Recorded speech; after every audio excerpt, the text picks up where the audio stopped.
Well, an exciting night for a few teams getting in Game 1 of the Stanley Cup playoffs. Yeah, two sets of teams, I should say, getting set to meet for the very first time. You would think that it was at least Game 2 with the bad blood in these games. We'll start off with the Senators in Montreal. Tie game in the second when the roughness starts. Lars Eller taking a suicide pass. Eric Gryba absolutely flattens him. Eller was carted off, suffering facial and dental fractures, as well as a loss of consciousness. Gryba has a hearing with the league tomorrow. Now tied at 2's Daniel Methot rips one high on Carey Price. Sens take the lead. 6 left in the game. Jakob Silfverberg fires from the point. Guillaume Latendresse gets the rebound. Sens take Game 1, 4-2. Rangers and Capitals. Game 1, scoreless until late in the first.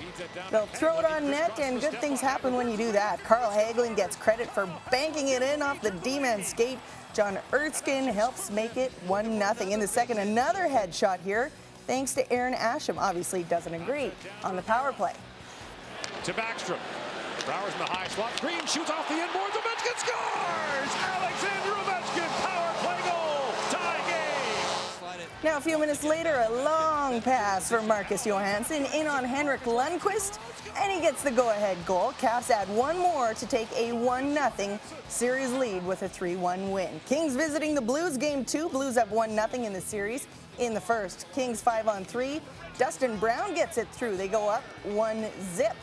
Dying seconds of the first, Jaden Schwartz gets robbed by Jonathan Quick. Quick keeps it 1-0. Halfway through the second, the Blues with a man advantage. Quick saves the day again for LA. Third period, Patrick Berglund shoots and then crashes the net. Berglund ties it up at 1. Looks like this thing will go to overtime. We've got less than a minute left in the game. Blues pressure. Barrett Jackman solves Jonathan Quick. St. Louis takes a 2-0 series lead with a 2-1 win. And the Red Wings and Ducks went to overtime, tied at 4, just over a minute into extra time when Gustav Nyquist ends it. Detroit ties up the series at 1. The CTV Playoff Report, sponsored by Horse Racing Alberta. Thoroughbred racing returns to Northlands Friday, May 3rd.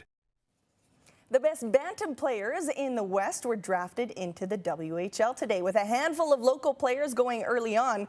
We first featured Southside Athletic forward Ty Benson back in October when he was lighting up the Alberta Major Bantam League. Everyone we talked to since then said the 15-year-old sniper was a lock to go first overall in the WHL draft.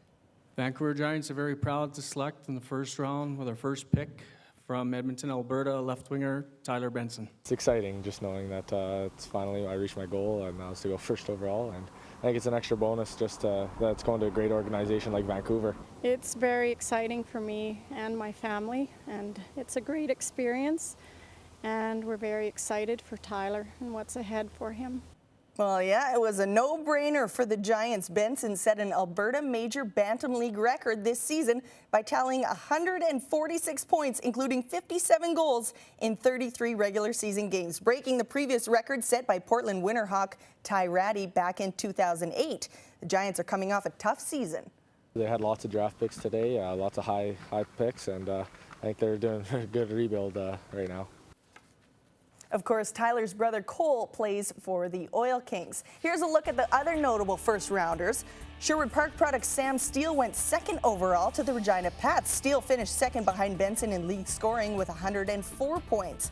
Cale Clegg, also from Sherwood Park, the 6th overall pick, selected by the Brandon Wheat Kings. Clegg's 77 points broke Dion Phaneuf's old record for scoring by a defenseman. Leduc's Tyson Jost is a member of the Everett Silvertips. Ty Benson's teammate David Quenneville went 10th overall to the Medicine Hat Tigers, while Stuart Skinner was the first goaltender to be drafted this year. The Edmonton product picked up by the Lethbridge Hurricanes. And the Oil Kings didn't draft until late in the second round, selecting forward Davis Koch for the 42nd overall pick. The WHL final gets underway tomorrow night, Game 1 between the Oil Kings and the Winterhawks. And while the Kings have played a fair share of snipers, Portland boasts the top 3-point getters from the regular season. Here's Leipzig shooting. First one to save, rebound, score! Winterhawks are on the board. Leipzig and Patan, they're very good hockey players, and I had Ratty at the Subway Series. He's a special talent. You know, he's a greasy player that's got a great scoring knack, and You know, he's been the heartbeat of that hockey club. He's having a great playoffs. I think he's averaging 2 points a game. So if we can keep him about 1.5, we'll be okay. Ty Ratty has 31 points in 15 playoff games. The Airdrie native, along with Brendan Leipzig and Nicholas Pettin, combined for a whopping 350 points, finishing 1, 2, and 3 in league scoring. The Oil Kings know they'll have their hands full. You just have to be aware when he's on the ice, and it's a 5-man job. You know, it's not just going to be me or someone else. We have to be aware, and right from the goalie out, we got to be aware because he's a shooter, and yeah, just know when he's on the ice. Game 1 tomorrow night from the Rose Garden in Portland. Puck drops at 8 o'clock. The Inferno women's wheelchair basketball team recently returned home from a gold medal performance at Nationals. It's legendary. Inferno is one of, it is, to me, it's the best women's club team. And it's just such an honor being on the team. This is the 7th Canadian Club Championship for the Inferno, but their first since 2009, a rare stretch of 4 straight years without gold. Ali Hack, who also plays on Canada's national team, played an integral role in the Inferno victory, and now she's gearing up for another international tournament. It's surreal to me sometimes. Like I said, I'm just starting to get used to the game itself. Yeah. So it makes it even more fun. To actually know what to do next and feel confident in that role is so much fun. Well, it's not something you see every day. A pair of brothers are set to make their mixed martial arts debut at an upcoming MFC event. They'll be fighting each other. Grayson Knutson has the story. All right, admit it. If you have a brother, there's probably been a point in time when you wanted to beat the snot out of him. So big brother, always beating up on little brother when he was younger, or what? No, I've never beat him up. No? Never. No. This is your chance then. We'll see what happens, yeah. 30-year-old Mike Treadwell and 21-year-old Thomas will get the chance to do just that when they become the first pair of brothers in any major mixed martial arts organization to fight each other when they go toe-to-toe at MFC 37.